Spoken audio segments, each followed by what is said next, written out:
This is my mother, Lillian Ames Williams Jones. I'm so proud of my mother, and I am my mother's only child. And I'm Robert Booley Williams. Now, one thing about my mother, that she always wanted a girl, and my father always wanted a son. And some things that I really didn't know about my mother, because I was always around the YMCA.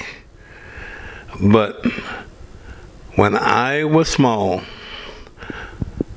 my mother was working at the VA hospital, and she worked on Sundays, and I always went to church with different people in my neighborhood, such as Mr. John Solomon was the first church I went with. He was like a godfather to my mother. And I went to St. John Baptist Church on Darling, where the Reverend M.M. Malone was the pastor. And then I went with my uncle, and he was a deacon at the first Black Baptist Church, and that was Antioch, out there in Fourth Ward, downtown today. And the minister there was Reverend Boone. And then I went with our neighbor, who was like my mother's sister, and that was Miss Myrtle Neal and her husband, Miss U.S. Neal, and we went to Jordan Grove, me and his son, which was like my brother is today, Marvin Dewick and Neal. And the pastor there was Reverend Banks. And then when my mother finally retired, she got a chance to go to church. And she took me with the church, and she joined the church of St. Emmanuel, where the pastor there was Reverend Calvin Scott Sr. And she met a lovely lady named Miss Doris. And Miss Doris and my mother got to be spiritual sisters. In fact, Miss Doris invited my mother to join the choir at St. Emmanuel Baptist Church. Talk about my mother, and one thing about it, like I said, I have one of my mother's dearest friends and a member of St. Emmanuel Baptist Church, where Reverend Calvin Scott Sr. was the minister. And Deborah, first of all, I'd like to say thank you so much for helping me out on this documentation of my mother, Lillian Ames Williams Jones. Now, Deborah, kind of give me an idea of how you and your sister and your parents, how y'all ran into my mother. We met your mother. I was at Johnson Elementary School, and we were all members of St. Emmanuel Missionary Baptist Church under Calvin Scott, 2318 Sampson Street there. And we were all very young at the time. Like I said, I was in elementary school when I first met your mom and Mr. Casey. And we used to sing in the junior choir at that time. We sang in the junior choir. And then we advanced from the junior choir to the young adult choir. And my sisters I was at Ryan, my sisters was at Yates, and your mother became the matron of our choir, along with Sister Doris Faye Williams. And that was the beginning of our relationship with your mom and Mr. Casey. Okay, now you say my mom, and we're talking about, what did you used to call my mother? Miss Lillian. Oh, okay. And now that's you and your sister, and y'all all was members of Jordan, that's St. Emmanuel Baptist Church. And you said a lot of times y'all would go on different field trips or visit different churches? Yeah, Robert, we would visit different churches because we were the young adult choir, and we were all really good singers. And so Reverend Scott would want your mother to take us along with him to different churches in the city, out the state, Louisiana, before we would go as far as Louisiana, and we would sing. And the only way my parents would allow us to go, because it was all girls, was because of your mother and Miss Doris Faye Williams. Yeah, now you say when y'all would go on these different field trips, and a lot of times you say my mother would take y'all out to eat? Yes, she would. We got to experience a lot of places that we would never get a chance to go. And she just didn't take me and my sisters, but she took the whole choir, everybody. I mean, we went to nice places. These are not just like hamburger stands. We went to places to sit down and really eat. And your mother would just take us, and whatever we wanted to eat, she said, get what everybody want, and we'll pick up the tab. And she did that for years, until I think we graduated from high school, and then we started to get married. But your mother did that, and she was a big supporter of our church, like one of the number one financial people at the church. Anything the church needed, Miss Lillian and Mr. Casey, I mean, that's where the money came from. Wow, and I get to thinking, Deborah, and I see so much that I try to do, and I wondered, how did I wind up doing all of this? Because it just wasn't in my DNA. I just could never figure myself out doing what I'm doing today, of documenting this history and doing so much for the black community, and being able to not only work at a radio station, but being able to get the city of Houston, Mr. Calvin, our city councilman in that district over there where you at, in District G, Miss Calvin Evans Shabab, to give me a proclamation last year during my birthday of March, and also Sylvester Turner, the mayor. I couldn't see myself getting all of this, and I'm asking myself, well, how and when did I deserve this? But by talking to you, because I never knew these things about my mother, because I stayed at the YMCA. And now talking to you and educating me about my own mother, I see it's in my DNA to be able to help people. That's just part of my DNA, and I'm so thankful because you helped me identify with that. Yes, your mother was a great supporter of the neighborhood of Third Ward in that area, well, a lot of people call it the bottom, but back in the day, it was really not considered the bottom. It was just a black neighborhood, But everything that went on in that little area around 2318 Sampson in the church, and fish fries and things for the church, raising money for the church. It was your mom and Mr. Casey. They did just about everything they could for our community and our church. They really did. They were great people. And I get to thinking of that, and I remember the time that my mother went and bought some property on the corner of McElhenney and Ty Webster, and it was right down the street from the church.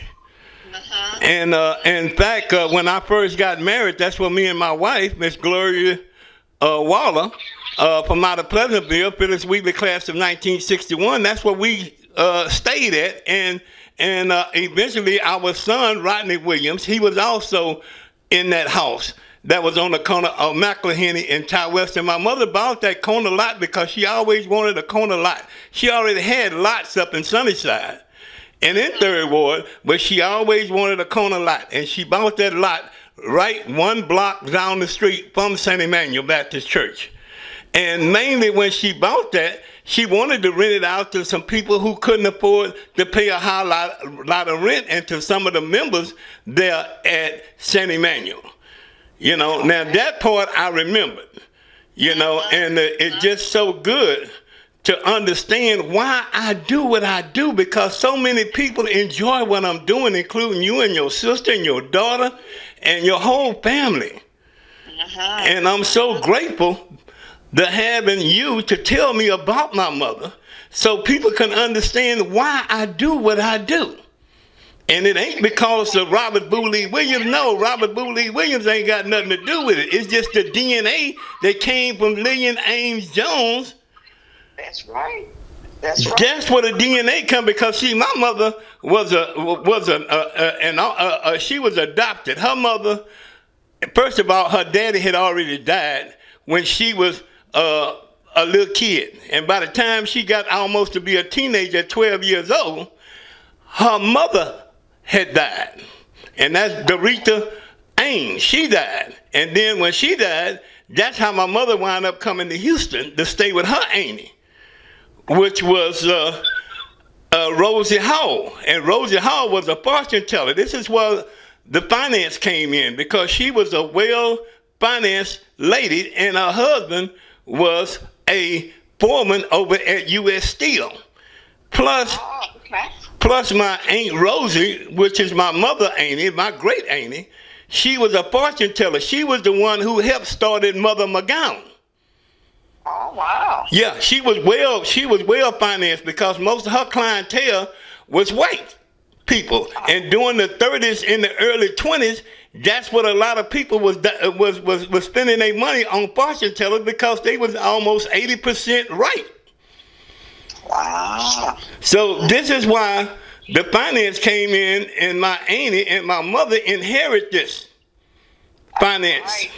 And she was so willing to go out and give it to people like you and your sister and your family and St. Emmanuel. She was looking forward for this when she retired. This is what she wanted.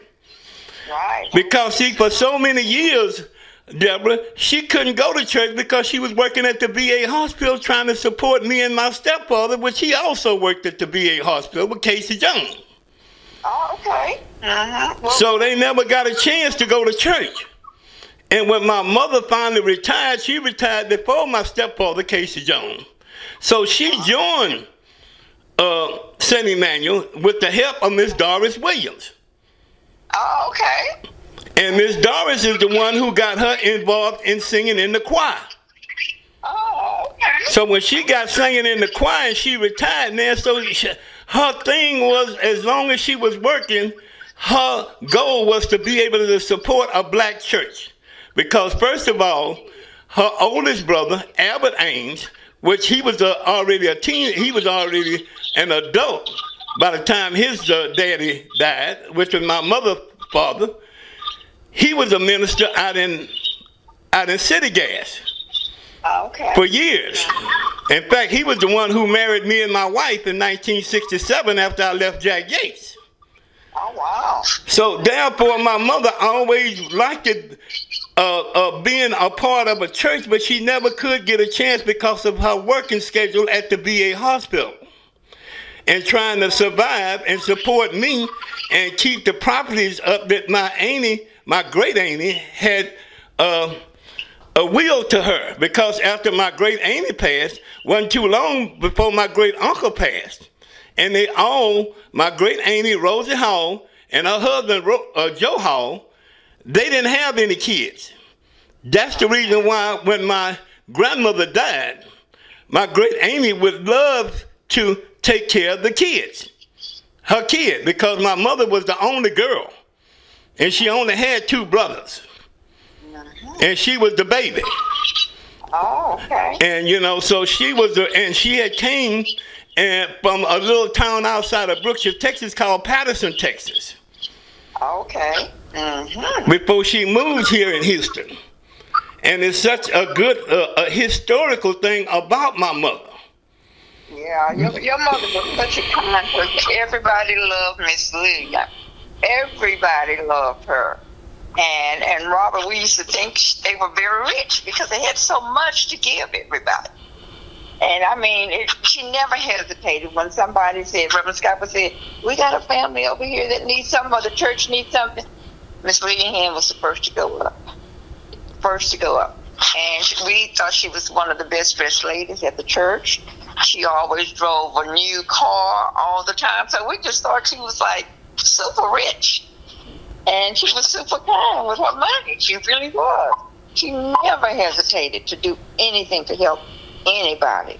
And I think that's why so many people just loved her to death. She was just a kind person. And her mother, your mother and my mother got to be friends because of us. And then my mother was a seamstress. And when your mom found out, she went around there and wanted my mother to make her some dresses. And the friendship just grew and grew and grew. And your mother, like I said, your mother wore some fancy clothes, I tell you. And you know what, Deborah, and I get to say this because now I remember, since talking to you, I remember my mother going to your mother, getting some dresses made, because, see, my mother was the president of the Evanet Socialite Lady Club, which was one of the first black lady clubs to hit Houston, Texas. And every year, they would have a show and dance. And when they would have a show and dance, it would either be at the El Dorado Ballroom or the Oak, what they call the Grand Oaks Ballroom, which was right there next door to the YMCA, right there on Wheeler and Canfield.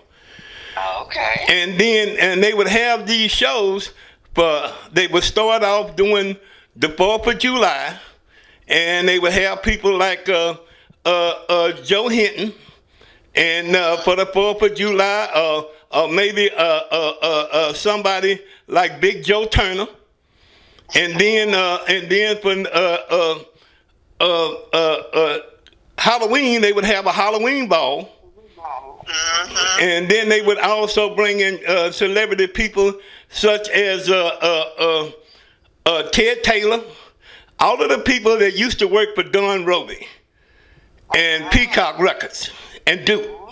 And then during the Thanksgiving Day and the Thanksgiving Turkey Day, they would also have their biggest show.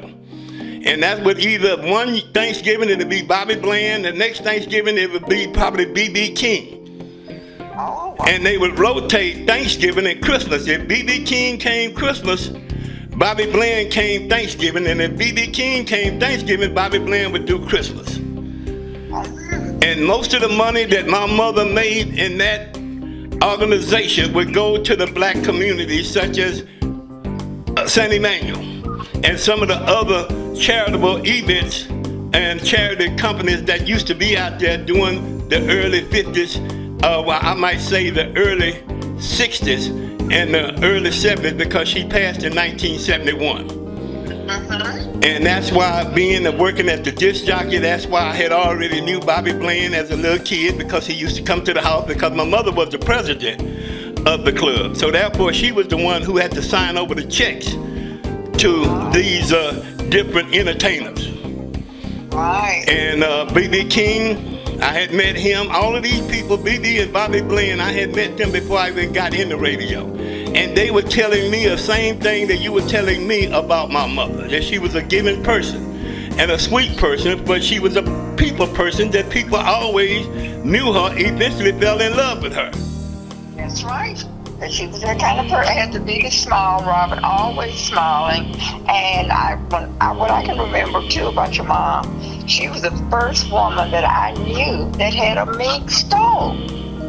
And I was like, oh my God. And then she had one with little heads on. I forgot what they used to call it. The mink stoves had like little heads on them. And she had the mink hat and the jewelry. And she had plenty jewelry. I mean, she was a diva back in the day. We didn't use that word diva back then. But looking at her now, she was a diva from back in the 60s. But I can remember. Wow. Like, what a wonderful lady. We just loved her. And when I found out that was your mother, I just couldn't believe it. I said, that's Lillian.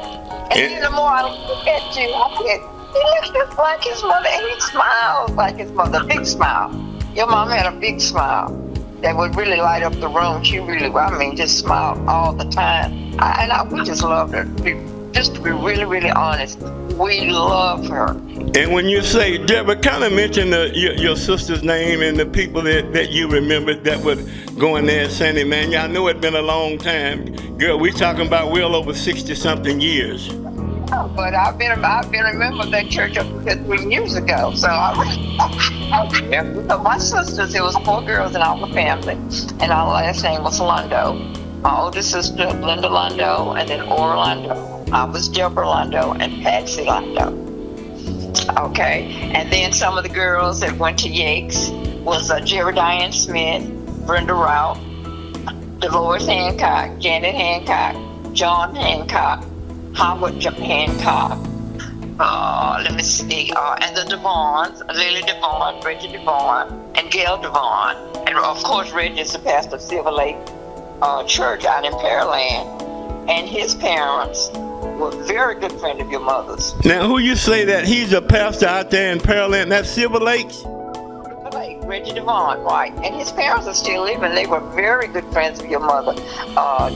Johnny Devon and Dorothy Devon. They're still living.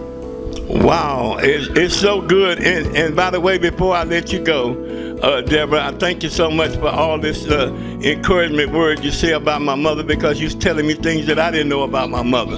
Now, all of you guys went to Dobson and y'all went to Ryan, and then y'all wound up going to Jack Yates. Is that right? That's exactly right. Dobson, Ryan, and Yates. And back then, you know, the neighborhood, we didn't go anywhere else. Right, because of the Jim Crow law, and we were segregated. That's right. Deborah, I really thank you for your time, for telling me about my mother, so other people can understand why I do what I do. It ain't because of me or Robert Bouley. It's because it's in my DNA, and this is what God wants me to do. Exactly.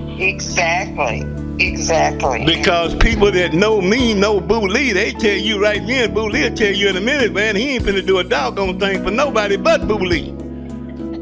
Well, your mother was totally different, baby. She reached out, way out, and helped everybody that she could. And that's how I wind up helping people hear what I'm doing today, documenting our history, giving our black history about our black community. And Deborah, thanks to you and your sister and your daughter, man, we have documented every black community here in the city of Houston, from 3rd Ward to 4th Ward to Sunnyside, all the way down to 6th Ward, 1st Ward, even Acres Home, even Independent Heights, Studewood, 5th Ward, Trinity Garden, Cashmere Garden, City Gas, and Pleasantville. Yeah, you carry the history. You really do. And I look at Facebook, and everybody really look forward to seeing what you're going to do next, Robert, because sometimes just listening to you, some people, that's all they have to do. They might not have anybody they can talk to, but if they go on Facebook, it'll bring back some great memories. When you went down 3rd Ward and all the churches, and I remember all of that when I was young, because we lived in the neighborhood. So I thank you for it. I really do appreciate everything. I thank you too, Deborah, for all the time that you're spending with me and telling the people, making history today about my mother, Lillian Ames Williams Jones, born April 1st, 1921, and passed away of June 22nd, 1971. She died at a young age of 50 years old. And I was at her funeral. And I thank you so much for you and your family attending my mother's funeral, which was at St. Emmanuel, and the pastor then was Reverend Calvin Scott Sr. That's right. Absolutely. Thank you so much, Deborah, and you have a real blessed day, and thank you for your time. All right, we love you just like we love your mother. Thank you for all that you do. Thank you too, Deborah. Love you guys too. Bye-bye.